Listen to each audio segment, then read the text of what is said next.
नमस्कार, 12 बजे की 12 बड़ी खबरों में आप सभी दर्शकों का स्वागत है और मैं हूं आपके साथ अखंड राय। और आप देख रहे हैं उत्तर प्रदेश का तेजी से बढ़ता हुआ digital platform IBC 24 Uttar Pradesh Uttarakhand. 12 बजे की महत्वपूर्ण खबरों की शुरुआत करते हैं। अगर आप सोशल मीडिया पर अपने फॉलोअर बढ़ाने के लिए कुछ भी ऊल जुलूल अगर अपलोड करते हैं तो समझ जाइए, क्योंकि एक ऐसी खबर आ रही है जिसे सुनकर आप सन्न रह जाएंगे और आप सकते में भी पढ़ सकते हैं।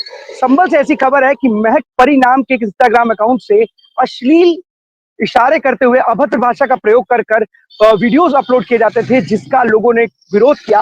और जब पुलिस के पास वो लोग पहुंचे, जब मामला तूल पकड़ा तो पुलिस के पास वो लोग जब पहुंचे शिकायत लेकर के, तो पुलिस ने कार्रवाई करते हुए 3 युवतियों के साथ एक युवक को गिरफ्तार किया है। वो तस्वीरें आपको सीधे संभल से दिखाते हैं, फिर आपको बताते हैं।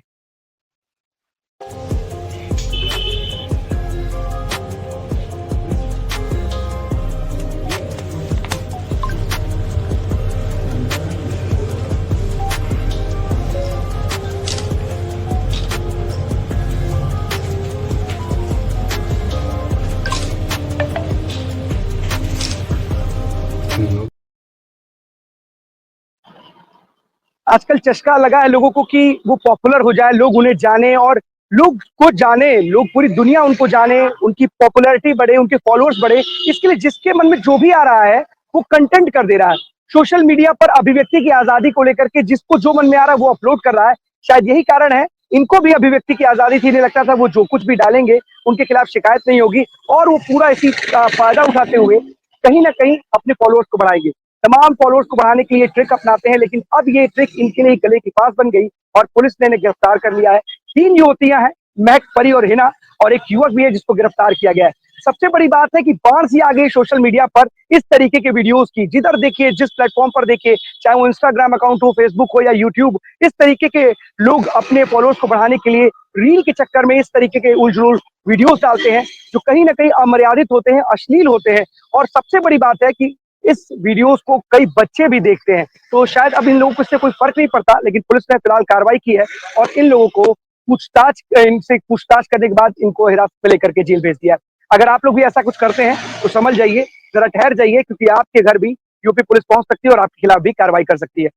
एक और बड़ी खबर आ रही है राजधानी लखनऊ से। आपको बता दें कि उत्तर प्रदेश में चीफ सेक्रेटरी को लेकर के, क्योंकि 31 जुलाई को हमारे जो मौजूदा चीफ सेक्रेटरी यूपी के वो रिटायर हो रहे हैं, में सेवा विस्तार को लेकर के आ रही है खबरें कि सेवा विस्तार उनको मिल सकता है। और मनोज कुमार सिंह के लिए योगी सरकार ने केंद्र सरकार को पत्र भी लिख दिया है। उनके तमाम ऐसे काम गिनाए गए हैं जिन्होंने अच्छा, जिसमें से औद्योगिक वातावरण बनाने की बात की गई है। वहीं दूसरी तरफ बताया गया है कि ग्राउंड ब्रेकिंग सेरेमनी भी बहुत अच्छे से कराई गई, ग्लोबल इन्वेस्टर समिट भी बहुत अच्छे से कराया गया। तमाम उनके कामकाज को बताया गया इसका आधार बना करके। इससे पहले 2019 में भी 6 महीने का सीएस को अनूप चंद्र पांडे थे, उनको 6 महीने का सेवा विस्तार मिला था। इसी आधार पर शायद मनोज कुमार सिंह को भी सेवा विस्तार मिल सकता है, लेकिन इसका फैसला जो होगा वो करीब 30 जुलाई तक पता पाएगा कि उनको सेवा विस्तार मिला है या नहीं मिला। अब चलते हैं अपने सभी सहयोगियों के पास। हमारे साथी हमारे साथ जुड़े हुए हैं, तो इंद्रवीर हमारे साथ जुड़े हुए हैं रायबरेली से। इंद्रवीर, कौन सी बड़ी खबर है? देखिए बाखंड, मैं आपको बता दूं, हमारे पास एक तस्वीर है। पहले मैं वो तस्वीर दिखाना चाहूंगा और वो तस्वीर कई सारी चीजें बयां कर रही है। मैं चाहूंगा कि हमारे दर्शक और इनपुट के बाद अगर वो तस्वीर है तो प्लीज वो तस्वीर एक बार जरूर प्ले करें। और मेरी मौजूदगी जहां पे है वो तस्वीर वहां से रिलेटेड है। मेरी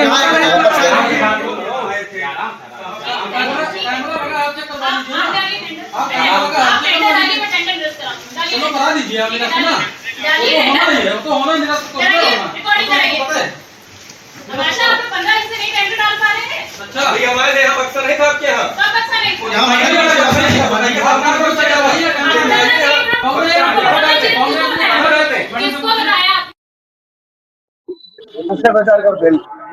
अखंड, आपने मेरे पीछे बैकग्राउंड देखा होगा। हमारी मौजूदगी विकास भवन के जस्ट अपोजिट, रायबरेली के विकास भवन के जस्ट अपोजिट और कलेक्टर ऑफिस से विद इन 500 मीटर दूरी पे है। और राही ब्लॉक जो होता है, अक्सर वो जहाँ के ग्राम सभा होती है वहां पे ब्लॉक बनाए जाते हैं, लेकिन ये राही ब्लॉक रायबरेली का सबसे बड़ा ब्लॉक है। और इस ब्लॉक को शहर विकास भवन के जस्ट अपोजिट बनाया गया है। और अगर बात करें तो कलेक्टर पट्टे से 500 मीटर दूरी पे विकास भवन है, राही ब्लॉक है। और इस राही ब्लॉक में जो वीडियो है, जो खंड विकास अधिकारी है वो गौरी राठौर है, अगर फीमेल मैडम है। लेकिन ये तस्वीर जो आपने देखी, ये तस्वीर ये बयां कर रही है कि जिस तरीके से खंड विकास अधिकारी ने चुटकी बजाते हुए टेंडर, ये ठेकेदार और वीडियो मैडम के बीच की बहस है।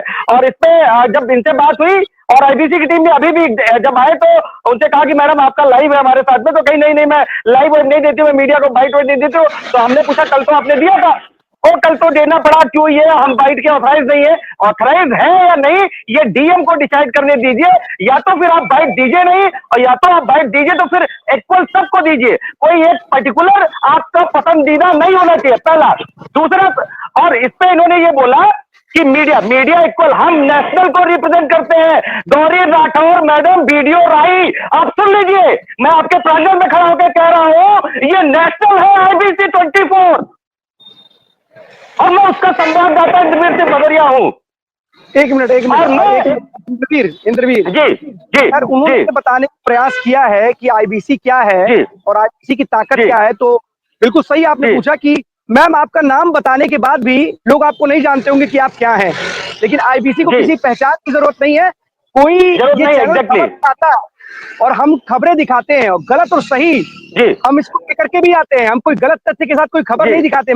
और हमारी पहचान नहीं बताइए, आपकी पहचान क्या है वो कोई नहीं जानता। आपको कौन पहचानता है? आपके जिले में पहचानता होगा। नहीं, मेरा सवाल उनसे सिर्फ इतना था कि अगर आप बाइट दे रहे हैं, अखंड मैं लेट में थोड़ा सा रोकूंगा, अखंड आप बाइट दे रही है तो किसी पर्टिकुलर आप अपने पीआर को बाइट नहीं दे रही है। आप वीडियो में अगर बाइट दे रही है तो सबकी अपनी प्रायोरिटी होती है कि आप आइए और बाइट लीजिए, आप अपने अपनी आईडी पे अलग हम लोग बाइट करते हैं, तो आप किसी एक को पर्टिकुलर अपना पीआर मत बनाइए।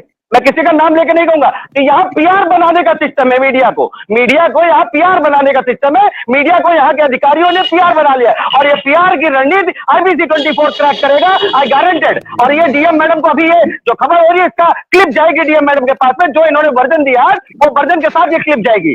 जी अखंड।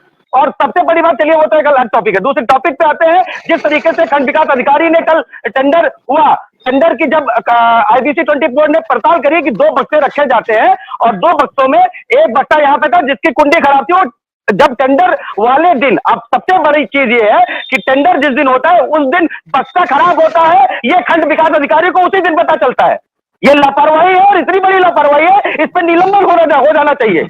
जिस दिन टेंडर चल रहा है उसी दिन, अखंड उसी दिन, जिस दिन टेंडर चल रहा है उसी दिन बक्सा खराब होता है, बक्सा बनने जाता है, समय पे बन के नहीं आता। चलिए ठीक है, लेकिन बक्से की प्रक्रिया 2 होती है, जो आईबीसी 24 को पता है कि 2 बक्से होते हैं, और दोनों बक्सों में एक बक्सा कलेक्टर परिषद पर रखा जाता है। टेंडर ठेकेदार टेंडर जो डालते हैं वो जाके कलेक्टर परिषद में भी समय अनुसार वहां पे भी डाल सकते हैं। और जहां तक मुझे पता है, खैर ये अभी इसमें बाइट भी होगी डीएम की, तब एग्जैक्टली क्लियर होगा। आई एम नॉट कंफर्म की एग्जैक्टली है क्या मैटर, लेकिन जहां तक हमें पता है 2 टेंडर होते हैं, कलेक्टर परिषद में होता है ऑफिस में वहां पे, और एक यहाँ खंड विकास जहां का टेंडर होता है वहां पे रखा जाता है। तो वो टेंडर यहाँ पे भी डाल सकते हैं वहां पे, लेकिन यहाँ पे जो बहस हुई, जो मुंह तोड़ी हुई, वो पुलिस की मौजूदगी भी हुई। और यहाँ के ठेकेदारों का कहना है कि समय बताया नहीं गया था, समय था, लेकिन क्या समय ये निर्धारित था? जो लेटर जारी हुआ है खंड विकास अधिकारी की तरफ से, वो लेटर में साफ सुबह की टाइमिंग नहीं लिखी है, दोपहर 1 बजे तक का समय लिखा है। सुबह की टाइमिंग कितने बजे से प्रक्रिया स्टार्ट होगी? हम जब किसी कहीं पे जाते हैं तो उसकी एक टाइमिंग होती है, इतने बजे से इतने बजे। हम कोई भी चीज करते हैं अपनी ह्यूमन एक लाइफ में, तो वहां या कोई भी आधिकारिक चीज होती है, कोई भी प्रोग्राम होता है, उसका टाइमिंग होता है इतने बजे से इतने बजे तक, लेकिन ये टाइमिंग नहीं। खैर, ये टाइमिंग का उनका अपना खुद का टेंडर, हम किसी की तरफदारी का। और ठेकेदारों ने जिस तरीके से आकर के, मैं ठेकेदारों को भी बात करूंगा, ठेकेदारों ने जिस तरीके से आकर के कहा कि आपने मुझे टाइम नहीं दिखाया, और वो आकर के 2-3-4 लोग जिस तरीके से खंड विकास अधिकारी द फीमेल, मैं दोनों की बात करता हूं, आईबीसी 24 किसी एक की बात नहीं करता, एज अ फीमेल का आकर के इस तरीके से ऑफिस में जो है बात करना, क्या वो लाजमी था? नहीं। इस पे जिला प्रशासन, रायबरेली प्रशासन और डीएम हर्षिता माथुर को भी सोचना चाहिए कि ऐसे ठेकेदारों के खिलाफ कहीं ना कहीं एक रूल बने कि आप इस रूल में आइए, और अगर ठेकेदार आप एक है तो आपके साथ 1 पर्सन अलाउ हो। अगर फीमेल पर्सन जो खंड विकास अधिकारी थी राही, वो भी कहीं ना कहीं देखिए 3-4 लोग जब जाएंगे तो कहीं ना कहीं एक अलग माहौल क्रिएट होता है, तो उसके अकॉर्डिंग उनकी भी गलती थी, इनकी भी, लेकिन एग्जैक्टली इस पर गलती ज्यादातर, जिस तरीके से वीडियो में आपने देखा आप देख रहे हैं कि मैडम खंड विकास अधिकारी चुटकी बजाते हुए कह रही है कि आप जाइए, आप जाइए, आप जाइए, बाहर जाइए, आपका समय खत्म हो गया, आप टेंडर में निरस्त करा दूंगी। तो मैडम आप सुनिए, टेंडर निरस्त कराने वाला पावर आपके पास डेफिनेटली है, लेकिन वो कुर्सी आपकी नहीं है जिस कुर्सी पे आप बैठी हैं।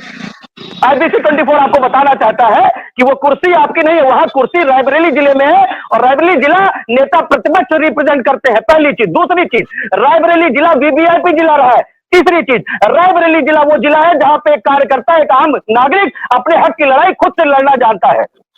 तो ये कुर्सी किसी की उसकी नहीं, आप पढ़ के आई अधिकारी है, तो इसको आप चुटकी बजाना और इस तरीके ठेकेदारों को धमकाना कि आप जाइए बाहर में टेंडर निरस्त कर दूंगी, ये कहीं से सरासर जो है अक्षम्य है। और इसमें डीएम हर्षिता माथुर को कहीं ना कहीं और CDO अर्पित उपाध्याय को इस पे डेफिनेटली मीडिया के सामने खुल के अपना पक्ष रखना पड़ेगा। जी अखंड। बिल्कुल, टेंडर प्रक्रिया का क्या, किस तरीके से उसको निर्धारित करना है, क्या उसमें नियम कायदे कानून है, ये बिल्कुल वहाँ के लोग या अधिकारी जिनके जिम्मेदारी होती है वो बिल्कुल करेंगे, उनके हिसाब से ही करना चाहिए। लेकिन कोई भी नियम है, कोई मानक है तो उसको भी पूरा करना चाहिए। बिल्कुल आप निरस्त कर दीजिए, आपके पास अधिकार, अगर पावर है आपके पास निरस्त करने की तो बिल्कुल आप निरस्त कीजिए। लेकिन वहां पर जो ठेकेदार थे, इस बात को भी आपने जोड़ा, बहुत अच्छी बात है। और सबसे बड़ी बात है कि हम यही आपको बताना चाह रहे हैं मैम, IBC किसी एक पक्ष की बात नहीं करता है, IBC केवल सच्चाई की बात करता है और सही चीज की बात करता है। जिन ठेकेदारों ने भी पुलिस की मौजूदगी में एक अधिकारी के साथ इस तरीके का बर्ताव किया है, उनके खिलाफ भी कार्रवाई करनी चाहिए। अगर उनको टेंडर में कुछ गड़बड़ी लग रही थी तो उनको जो भी जरूरी माध्यम थे, चाहे वो DM के पास शिकायत करते, चाहे वो न्यायालय में जाते, लेकिन इस तरीके का बर्ताव एक महिला अधिकारी के साथ बिल्कुल भी मान्य नहीं है। और अगर आप एक कार्यालय के भीतर इस तरीके का बर्ताव कर रहे हैं तो ये भी अशोभनीय है। और वहां अगर पुलिस मुस्तैद थी और अगर उन लोगों ने कोई कार्रवाई नहीं की है तो ये भी बड़ा सवाल खड़े करता है। इस तरीके से मनोबल बढ़ेगा ऐसे लोगों का। वैसे भी ठेकेदारों को लेकर के क्या चलन है, लखनऊ में, राजधानी लखनऊ में ऐसे आलम है कि जब ठेकेदारी होती थी, दो तरफ से एक गैंग वॉर की स्थितियां पैदा हो जाती थी, पुलिस वहां पर मुस्तैद रहती थी। और इस तरीके से एक दफ्तर में, एक अधिकारी के दफ्तर में आप जाकर के महिला अधिकारी के साथ अगर बहसबाजी कर रहे हैं तो अपने आप में गलत है। अगर आपको कुछ लगता था कि कुछ गलत हो रहा है, कुछ टेंडर प्रक्रिया में कुछ गलती है, कोई कमी है, कोई खामियां है, तो आपको जरूर निरस्त करने के लिए आपको DM के पास जाना चाहिए था, या फिर कहीं जो जहां पर आपको लगता था आपकी सुनवाई हो सकती थी वहां जाना चाहिए था। लेकिन आप इस तरीके से एक अधिकारी के साथ बहस नहीं कर सकते हैं। आपको ठेकेदार होने के बाद क्या किसी ने अधिकार दिया है कि आप किसी के साथ जाके अधिकारी के साथ इस तरीके का बर्ताव करेंगे, वो भी पुलिस की मौजूदगी में? इंद्रवीर, एक सवाल है, आखिरी सवाल ये बताइए, क्या पुलिस ने ऐसे ठेकेदारों के खिलाफ भी कोई कार्रवाई की है? क्योंकि पुलिस वहां पर मुस्तैद है, उसके बावजूद इस तरीके की बहसबाजी चल रही है। क्या हुआ था वहां पर कि पुलिस ने क्या उन लोगों पर कोई कार्रवाई नहीं की? नहीं, अगर देखिए, इसमें क्षेत्राधिकारी अमित सिंह से जब मेरी बात हुई और तो अमित सिंह ने बताया कि इस पे हमको कोई रिटर्न में तहरीर नहीं मिली है किसी की तरफ से, और ना ही खंड विकास अधिकारी की तरफ से, ना ही ठेकेदारों की तरफ से। और इसमें जो है जब बात हुई तो कहीं पुलिस मौजूदगी थी, क्योंकि जब टेंडर की एक प्रक्रिया होती है तो उसमें वीडियो रिकॉर्डिंग, कॉन्फ्रेंसिंग, हर एक चीज बाकायदे की जाती है ताकि जो अराजक तत्व है किसी तरीके का अराजकता न फैलाए। इसी चीज को लेकर के जब टेंडर, कई ऐसे नियम आ गए हैं कि टेंडर, कोई भी टेंडर पड़ेगा तो उस टेंडर को लेकर के वीडियो रिकॉर्डिंग और कॉन्फ्रेंसिंग बाकायदे उसकी जो समिति होती है उस समिति के सामने हर चीज की जाती है। तो अभी किसी तरीके कोई रिकम्प्लेन या रिटर्न कंप्लेन नहीं की गई है। जो पुलिस का बयान आया है कि इससे किसी तरीके से खंड विकास अधिकारी या किसी और अधिकारी की तरफ से कोई या ठेकेदार की तरफ से कोई लिखित तहरीर नहीं मिली है, तो इसमें पुलिस नहीं कर सकती कुछ। क्यों? क्योंकि जब तक, क्योंकि जो पुलिस मौजूदगी थी तो पुलिस की मौजूदगी इसलिए थी कि टेंडर होना था। तो डेफिनेटली जब कोई बड़ा टेंडर, चूंकि 2 से 2.5 करोड़ का टेंडर था ये, और इस टेंडर को लेकर ये चीजें होगी, उसके बाद ही आप उस टेंडर को कंटिन्यू कर सकते हैं। तो ये